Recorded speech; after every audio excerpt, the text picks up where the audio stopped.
Hello, Brad here, just to say we're super proud that the Friday 5pm podcast is sponsored by the Malt Miller, the UK's best home brew store. We use the Malt Miller for all of our homebrew experiments, as well as tapping them up for advice and binging on their awesome YouTube channel all the time. That's why whenever we release a homebrew video, we put a recipe kit live on the Malt Miller, so you can brew with the exact same amazing ingredients that we did. The same ingredients used by pro brewers.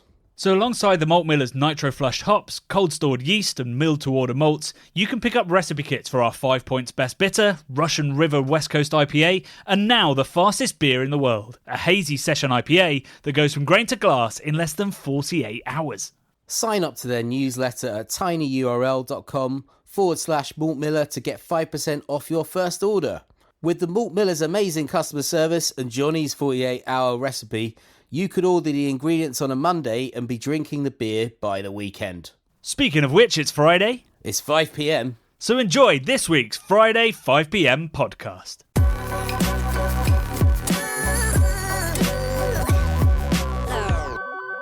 It's Friday, it's 5pm, but I had to look that up because I'm not really sure what day it is. I've just been in a studio. Well, does it count as writing if you're not writing? If you're just staring at a blank page? I think so. That little book that I got you, Johnny, it says like everything counts, right? So even if you don't use it or anything, whatever you're doing, it all counts. And it's just finding the gold, isn't it, in amongst what about the day where mountains of rock? I went back to a chapter that I previously started. Yeah. It was 600 words I'd written, and I just deleted all 600 and started again. Does that count as writing? Why did you delete them? You should have It was kept awful. it as another folder. No. I mean, you know me, Brad. I'm all or nothing. Yeah. I'll just delete something. I won't think twice. And sometimes that bites me in the arse. Well, yeah. I think you need another folder of backup material that we can release under a pseudonym. That's the sort of B team books. Maybe I could front it.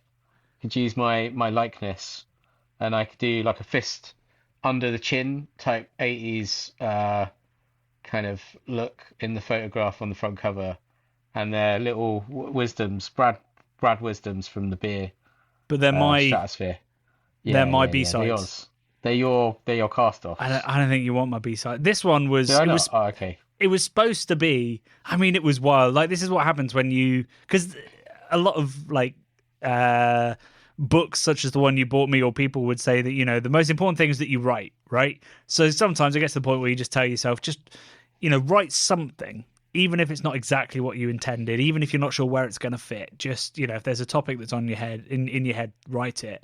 And so this was the chapter about how beer has helped influence cuisine all over the world.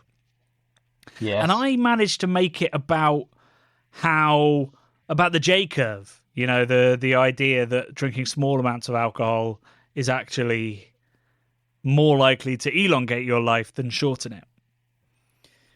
And I don't even really know how I got there. Okay. So that's why I just had to go. Oh, God. The J curve. Okay, I've heard of the theory. I didn't know it was called the J curve. Well, I mean, a J curve is curve? a famous shape in statistics. And right, okay. Just one that is specifically applies very well to this. The studies into life expectancy and illnesses relating to alcohol, because certain illnesses and life expectancy overall improves up to about, I think it's about 4 drinks a day. So it's a lot of alcohol. Wow. You can drink, and it's supposed to not just not cause harm, but actually be beneficial. And it depends on, obviously that's the science, that's the data, and then people are applying to it what they want, whether it's, one side is like, well, it relaxes you, it means you're a more social human being, and we know that hanging out with other humans helps you live longer, all this kind of stuff. And then on the other side, they're like, well, what do we know of these participants? Do we know whether they were like these people that weren't drinking, that supposedly dying younger than those that are, were they sit quitters is the phrase, like they were alcoholics and they stopped, or they had to stop because of some other health condition, or all of these things that could sort of what's the word, kind of distort the data. So it's a very controversial thing. But the truth of the matter is that the data says drinking a little bit helps. Whether the data's correct is up in the air. But it wasn't about food. I think I'd started talking about all the vitamins and minerals that are in beer, and that's indisputable. But obviously, might not be offset the alcohol and the damage that does. No, I think I mentioned me drinking the Orval and the Orval sediment yeast in a tiny little glass. That had a bit too many vitamins in for Bradders. Well, do you remember? It was a couple of years ago. There was an American brewer, I forget which one, who tried to claim that his way of avoiding a hangover is to drink liquid yeast before he goes out. And I don't know whether. Is this the same dude that like eats raw meat or whatever like that? What's the other guy called? The idiot? It was like Protein King or something stupid. No, this was a brewer. Oh, there's a brewer. Okay. Yeah. Like he owned. Like it wasn't Jim Cock or any. It was quite a well-known brewery. The owner of it said, "Yeah, just drink like as if we all have yeast at home. Just drink some yeast before you go out." So, yeah, I mean that's not that practical for a lot of people. But do we think like maybe consuming some Yakult, doing a shot of Yakult every couple of pints would help, or would that cause a sort of milky explosion in your guttural regions? I mean, I think generally the science on probiotics is it doesn't really make any difference either way. Like, so if you think it helps knock yourself out. Nihilistic probiotic. It sounds like a Radiohead song. Nihilistic probiotic. Subterranean homesick. Yeah. Do you remember we very nearly got some videos sponsored by, I've got it right here, Z Biotics, pre-alcohol probiotic drink. Don't give them a shout out. We haven't got any money off them. Well, I mean, I was going to say the reason we didn't is because we think it's nonsense. Could be nonsense, Johnny. But we might have had our minds changed if a large envelope had come in the post. Hey, yeah, if the envelope was big enough, we might have gone for it. But I'm just looking at the nutritional facts. It has 0% of everything. 0% fat, 0% sat fat, 0% trans fat, 0% cholesterol, 0% sodium, 0% protein, 0% carbs, 0% vitamin D, calcium, iron, potassium, 0% calories. What is in this thing? Dust. Ingredients: water, natural flavors, potassium sorbate, sodium chloride, Bacillus subtilis ZB183TM, which is their proprietary biotic. I like the name. Bacillus subtilis. Yeah. That's another Radiohead tune, surely. That sounds great. That sounds tasty. Maybe we should have done it, Johnny. That's a really good name. Well, they claim that it breaks down the acetaldehyde, which is what your body turns alcohol into and causes a lot of hangover. But so maybe one of those every. Sorry, not that it didn't work. I did the research and was very skeptical of it. I never actually tried it. I was going to say, you didn't actually do the field testing. No. Wow. Maybe we could do a field test one time if they. I still got. Thing is, I think because they sent it to me shortly after I became a dad, and I have had 2 hangovers since, and not had the presence of mind to have the Z bite, because you have to have it before. It's a preventative thing, not a symptom thing. That's not very not to be like blokey or whatever. That's not a very blokey thing to do, is it, to think about the consequences of your actions when you've had a drink or something. I also think that at our age, we don't necessarily plan for nights. No, we're not going to get. No, we're not trying to go out and get tanked. Yeah, just occasionally you do by accident. Yeah. So in that case, I'm not sure if I want to drink too much Bacillus, whatever the fuck it was called. Bacillus subtilis. Bacillus subtilis. It's a good name, but it's definitely made up. Yeah, I mean, I couldn't really see myself using that unless they paid me a lot of money. I see. See now, if we do get sponsored by them, people are going to be like, "Oh, well, they got the check." Sellouts. It might be because we think the product does work. We think it's great. So basically, they shouldn't ever work with us because we've just like ruined it now. Because Yeah. now I mean, also, we've implied we might be. another major Yeah. reason why we didn't do it is because if you peel back the curtain here to how you make money on YouTube, many channels will put like a 1 minute mid-roll advert that they film themselves and insert it into the video, so YouTube gets nothing from it. And YouTube it used to be like, no, you can't do that, and now it's just like, well, everybody's doing it. But the rates are just appalling, and the drop off of views is appalling, and you put a lot of effort into filming it, and it just doesn't make sense for most creators. You've got to be a lot bigger. You've got to have NordVPN knocking on your door, and then it might be worth it. If they're listening, Yeah. I believe that NordVPN works. I believe NordVPN. It's how I watch sport when I'm abroad. It's the best VPN going. So I Well, no, hear. don't say it yet.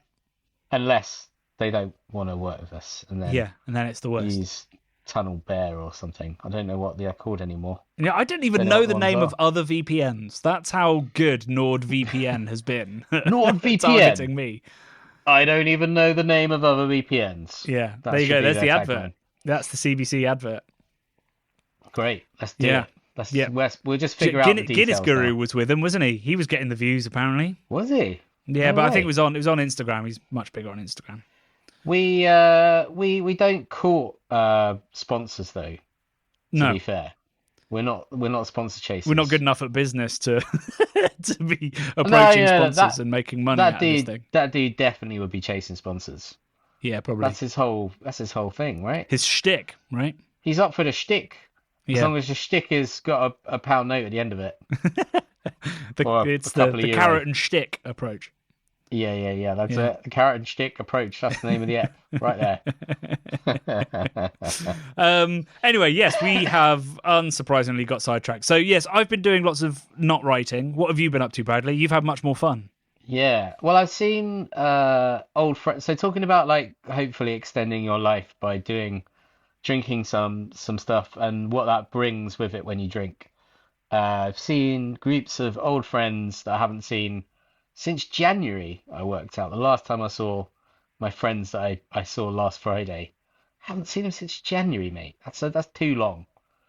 These are guys I went to secondary school with, some of them primary school, and I haven't seen any of them since January.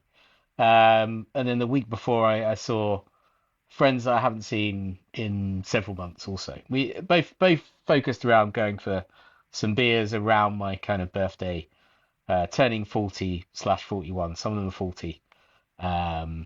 And last weekend we went to Howling Hops Brewery in Hackney Wick, and we also went to the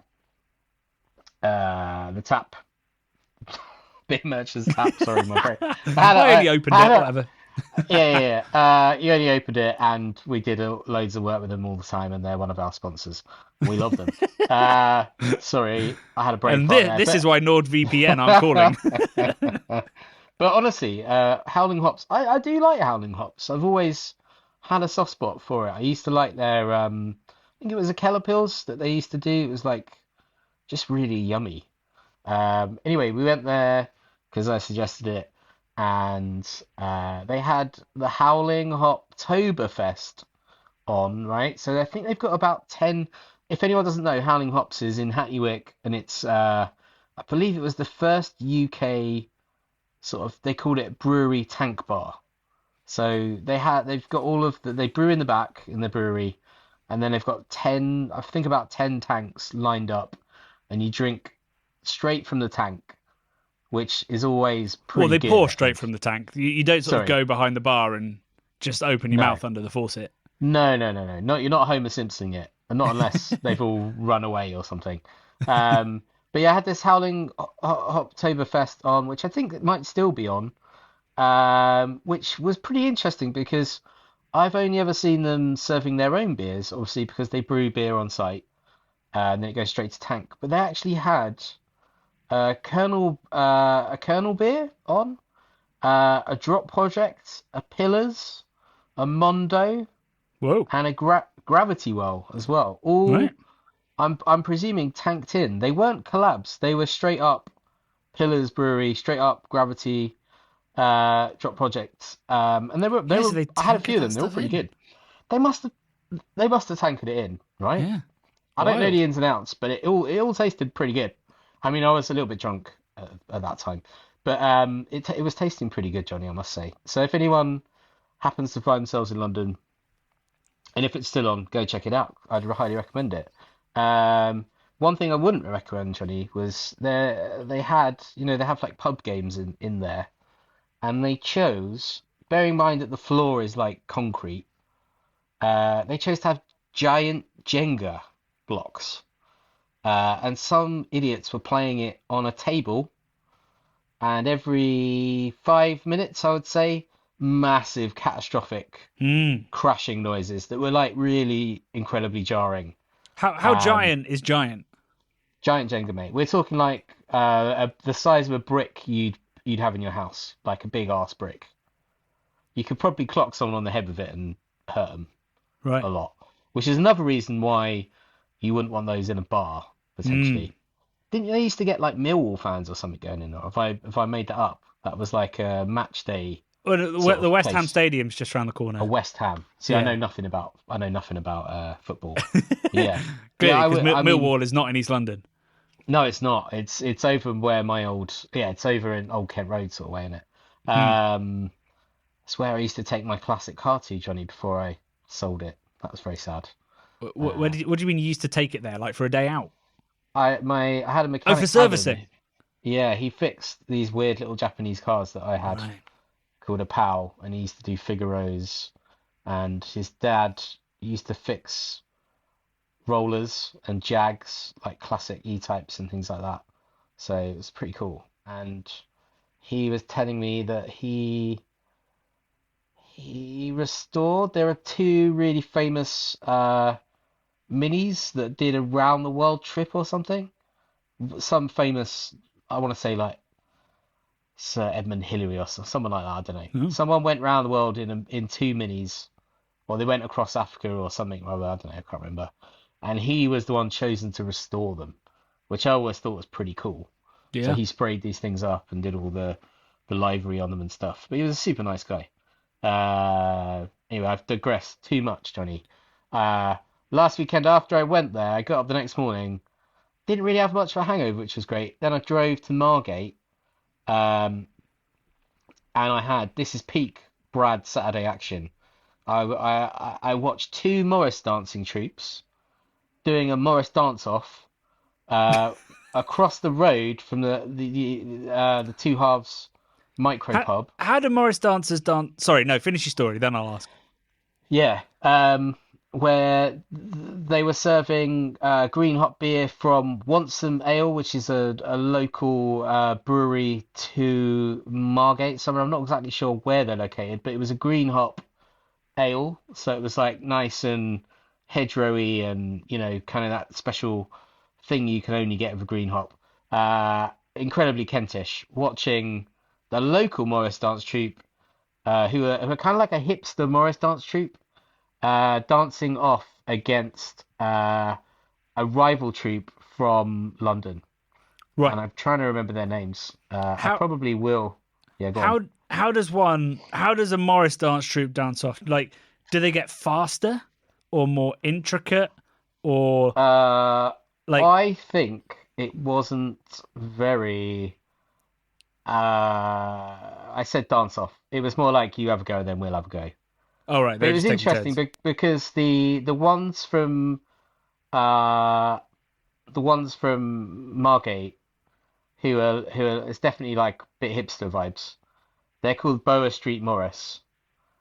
I'm just looking on their Instagram now. It says hanky waving, cocktail sipping, high leaping team in the People's Republic of Margate. New members are always welcome, which is cool. It sounds like a Blackadder insult. Hanky waving, cocktail sipping. Yeah, and this I really wanted to make a full day of it because I was having such a good time. I found out in the Margate's Arts Club, which is where I quite often go when I'm down there. It's like a late night nightclub kind of thing, but like an arts, very open, very LGBT friendly, super inclusive place. They had this night on called A Night for Weird Folk, when you were told to dress in your weirdest folk finery, and then they were doing all kinds of like making little Wicker Man puppets, and the Morris dance troops were teaching you how to fucking Morris dance, Johnny. It sounded amazing, but Kirsty wasn't up for it. She was too tired. She was hungover. Doesn't she know how much of a fetish you have? Like, I'm fairly certain you're going to be a Morris dancer. I think it's just a matter of time. One can only hope. One can only hope, Johnny. Hopefully I'll make it that far. What do you mean make it that far? There's a local troupe. There is a local troupe. Who clearly like to party in Margate. Oh, yeah. I don't see what's stopping you. Well, one day, Johnny. I think I'll work my way into it somehow. But yeah, the rival troupe is called Bells of London. Bells of London City, nimble and vivacious. The Bells are an active Morris team who love any opportunity for a dance out, from pub stands to festivals alike. So they're calling it a dance out, not a dance off. Right. So the off bit, I put in a kind of like competitive thing. You inferred that, out, yeah. Yeah, I did, and it wasn't competitive. They were very much like you go, Morris dancers. Can I just ask, even though it wasn't a dance off, it was a dance out. Who would have won in your eyes? So the Bells of London were all female, and like they say, they were quite nimble, very kind of like more dancey, I would say, and they were more dancey, more waving. Yeah, because there's not always a guarantee with Morris dancers. Sometimes they don't even really look like they're dancing. No. They're just walking like they've got a sore toe. No, they're I would say there was one guy in particular I was looking at. He looked like she was having the best time doing it, and I thought, wow, I wish I. Yeah, that could be you. Well, I was like, that could be me, but then also I sort of thought, like, I wish I found something that made me that happy in life. But then I thought, beer, my girlfriend, watching Morris dancers while the sun's setting, drinking a green hot beer. I was like, I'm doing all right. I'm doing all right. But I would say, so the Bells of London were more nimble, but the Bower Street guys and girls, they were like a whole group. I would say they were maybe less good, but they gave it a bit more welly. Right. And there was a big dude in like a top hat who did like a solo little dance thing, which I quite enjoyed, which was a little bit ropey, but it was fun. It was fun to watch. So oh my God. yeah, it was good. So I really enjoyed that. So it was good. Anyway, we've been learning about British hops, haven't we, Johnny?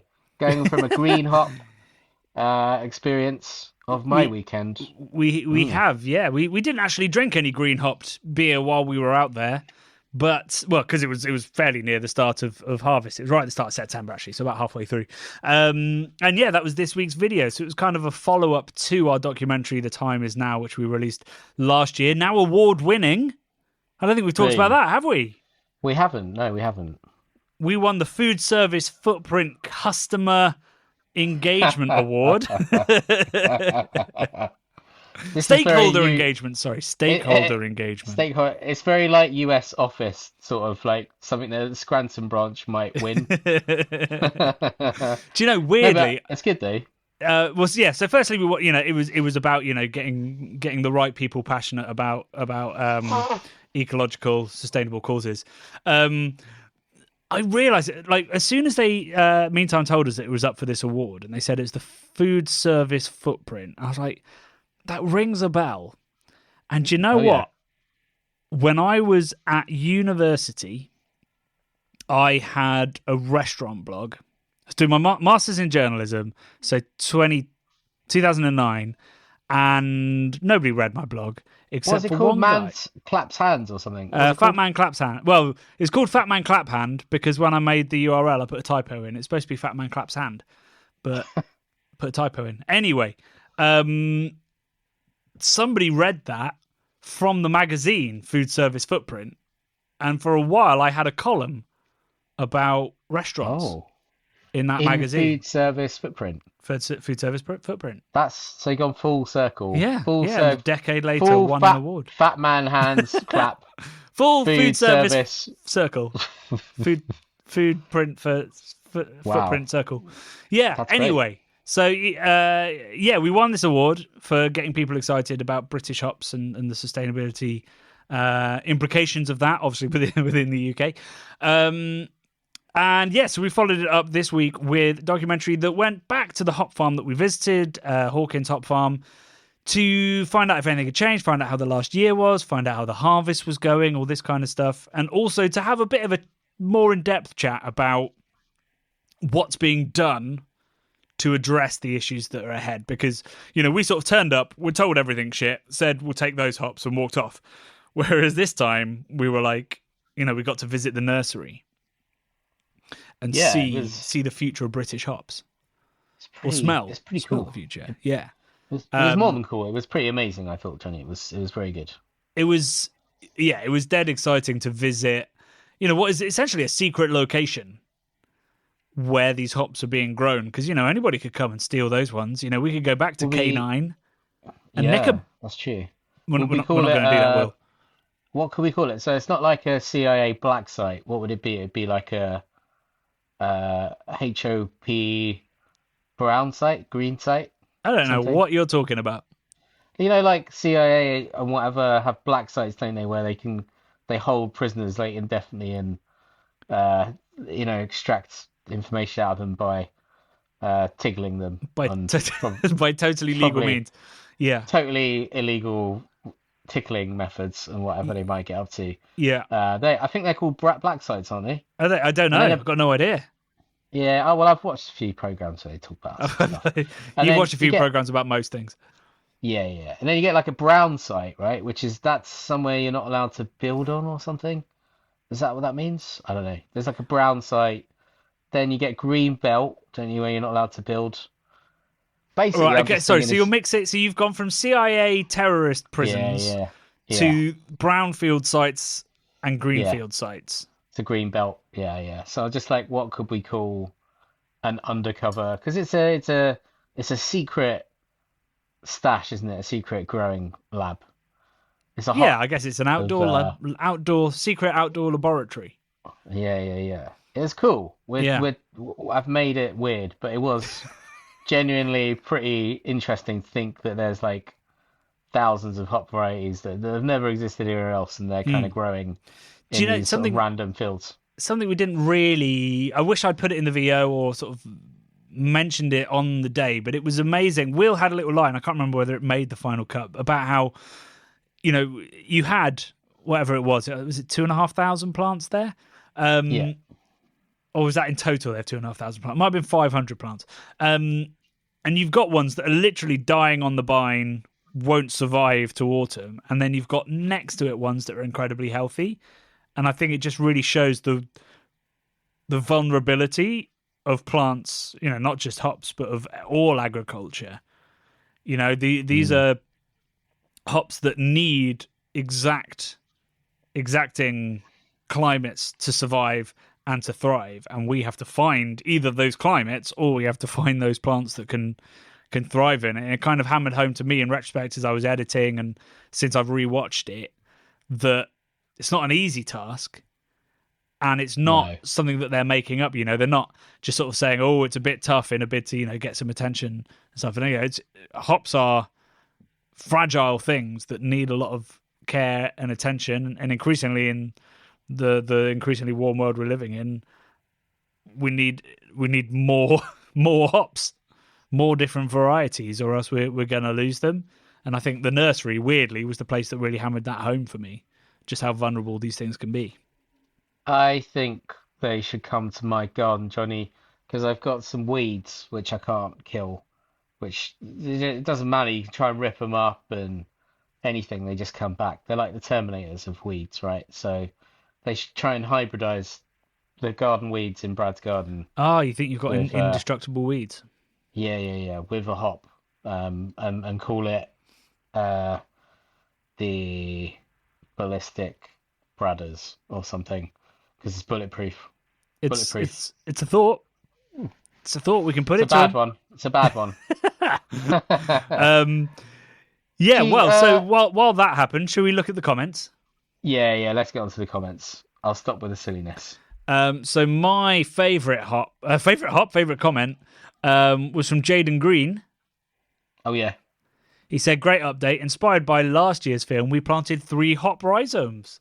I've watched them grow throughout spring and summer. We're just waiting on the final days of bottle fermentation before we can taste our homegrown hops." Pretty cool, hey? Amazing. So I replied saying we'd love to hear how that beer turns out, because it's very exciting that, I mean, we inspired that, but equally that Jaden's going to have their own terroir, their own hops, their own flavours that no one else in the world will have. That is genuinely amazing. Well done, Jaden. Great effort. Third Degree TV LLC, strange name, said, "I owe so much of my growing knowledge and love for craft beer to you guys. Thanks a bunch." Well, you're welcome. That was it. I there are some others that I dug out, and I've just lost them, Johnny. This is bad. This is bad. Like the professional you are.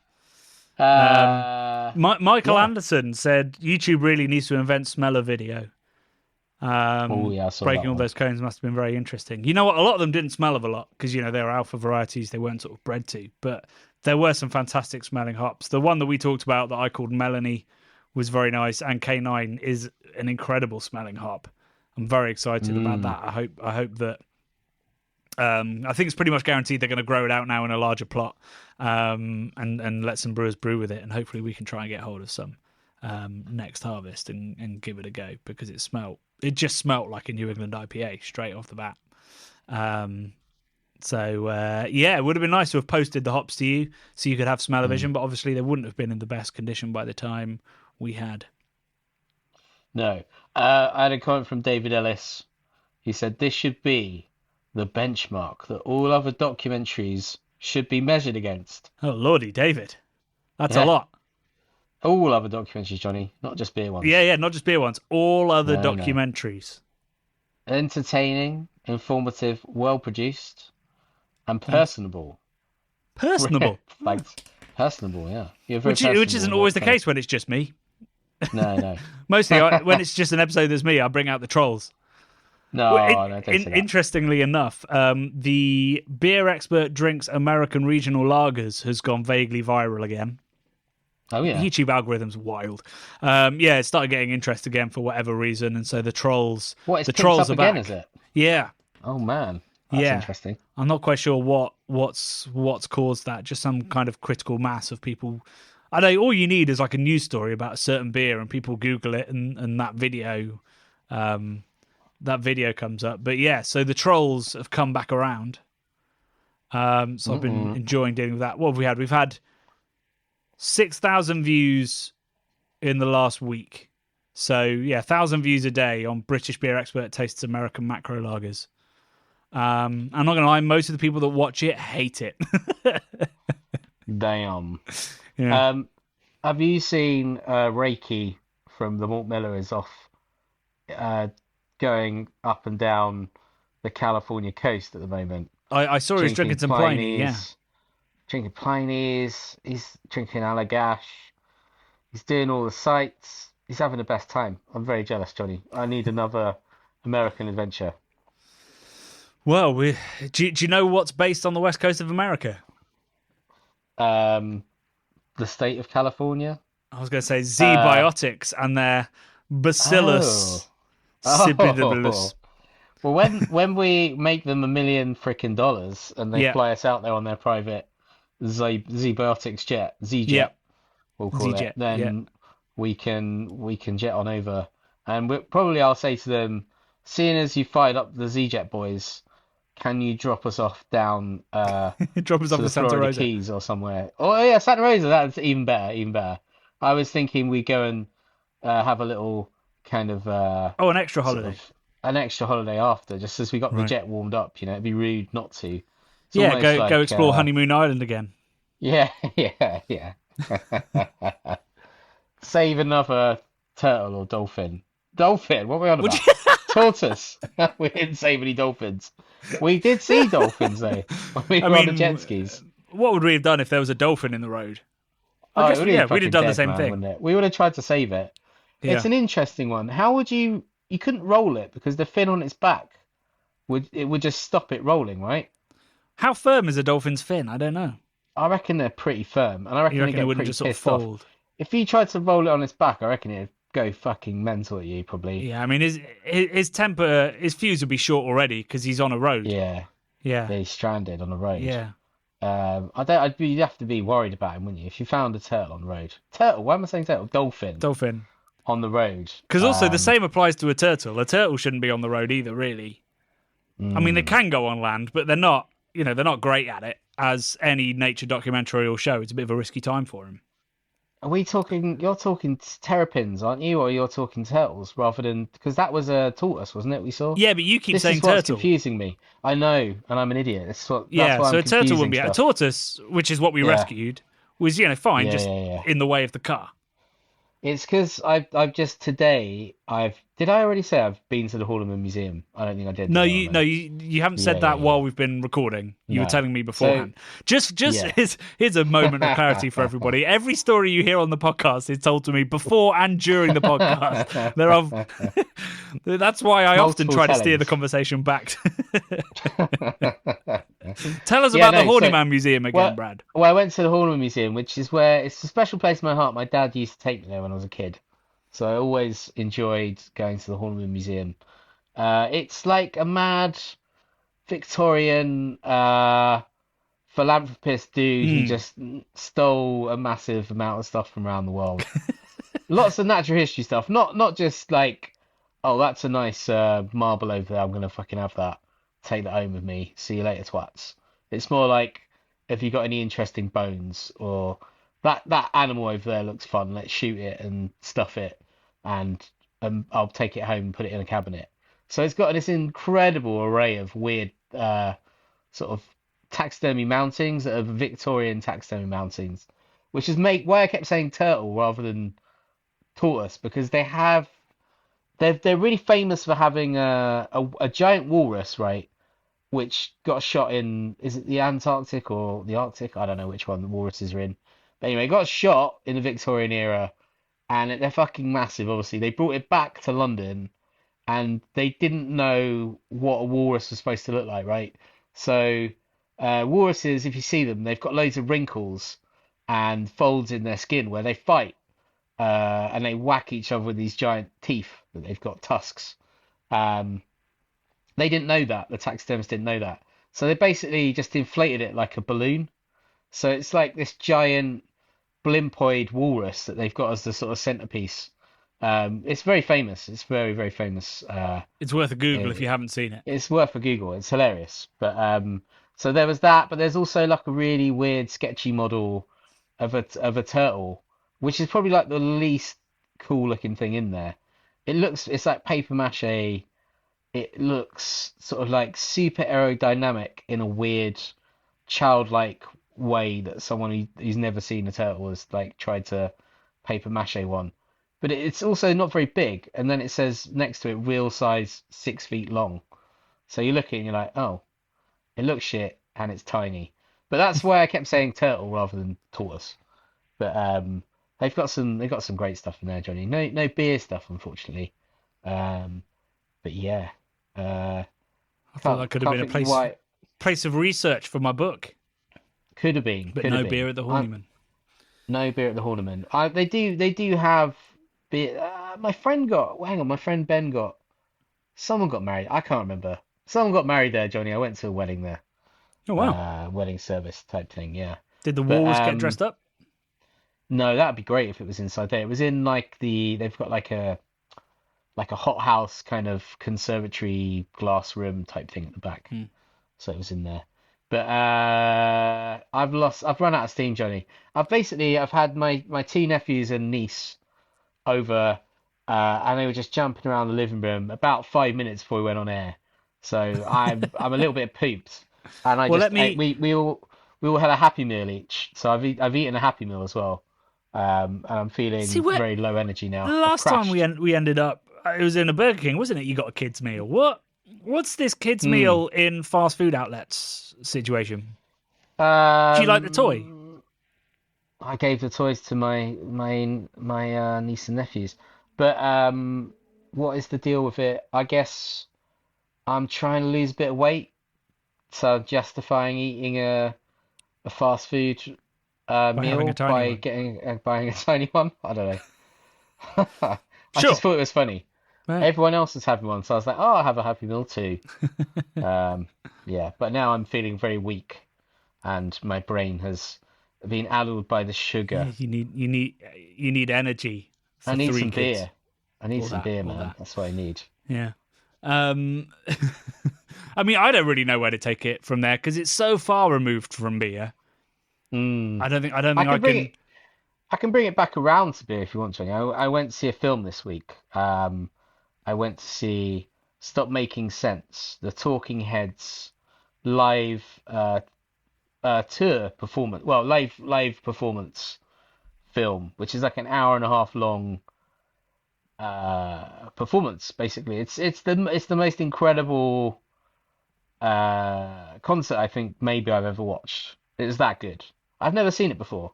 I can remember being younger. I've always liked Talking Heads, but they're a bit on the periphery for me. As like kind of like I like quite a few of their songs, but I'm not super into like Dave Burns or anything like that. I think he's cool. He's like a sort of American David Bowie-esque kind of figure.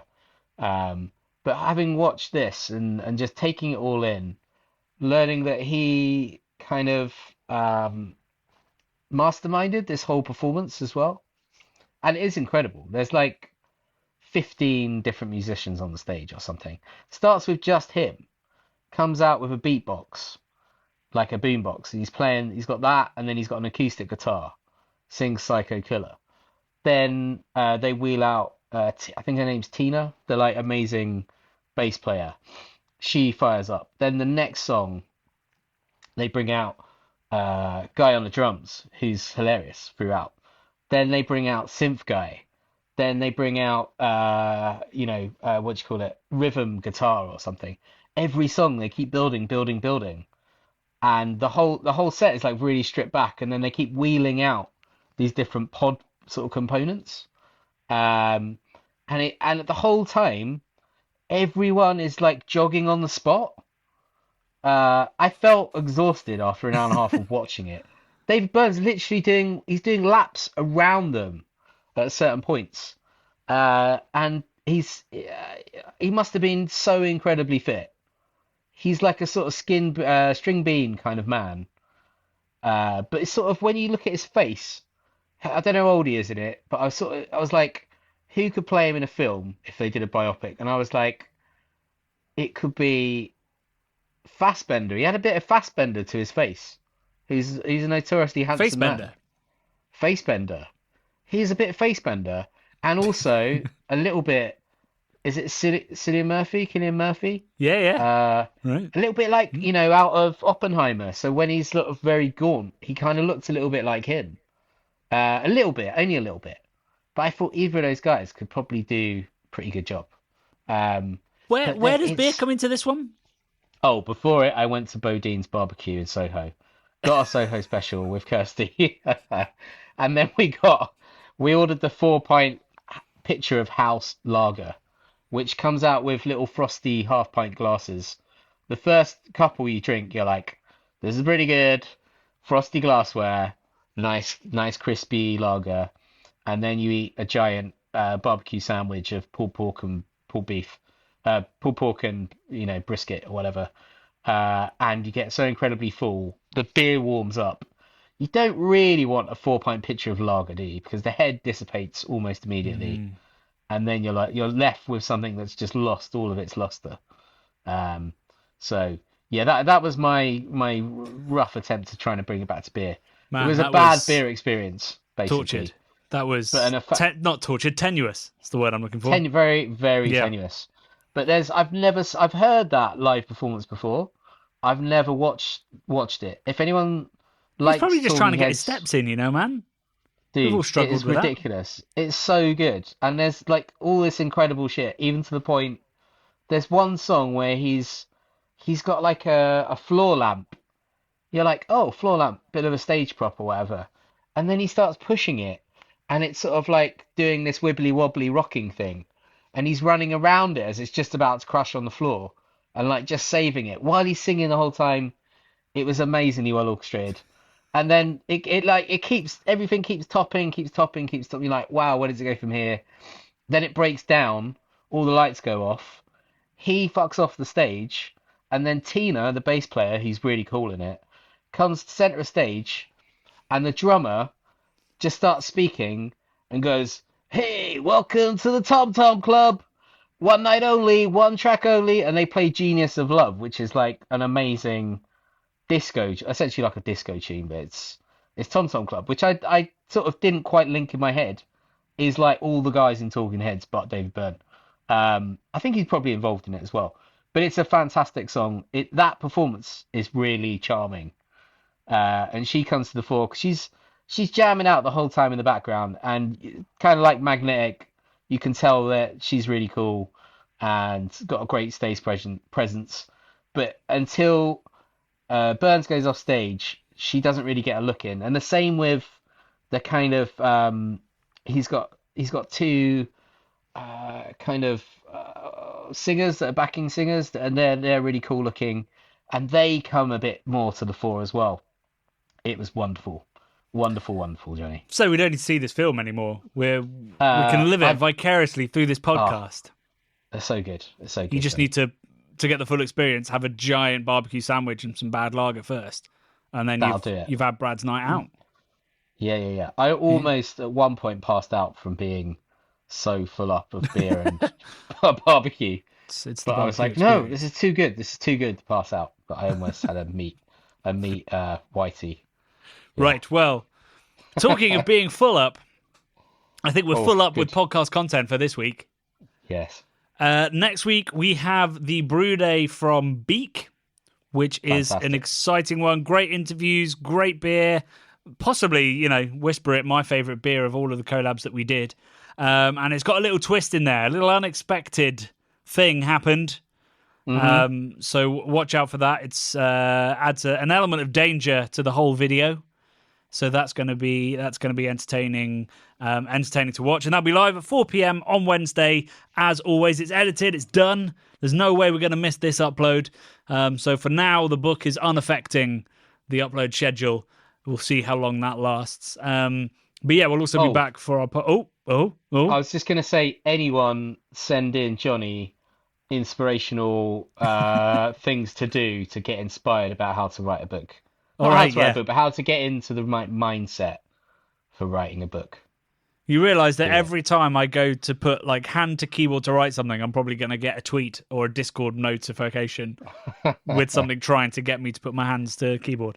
But hey, I appreciate the thought, and I would love to hear your suggestions on breaking through the writer's block. So that's what we've got time for. We will see you on Wednesday at 4 p.m. at Big Brewery, and of course for another Friday 5 p.m. Some of which will be beer related, most of which won't, next Friday. Love and beer.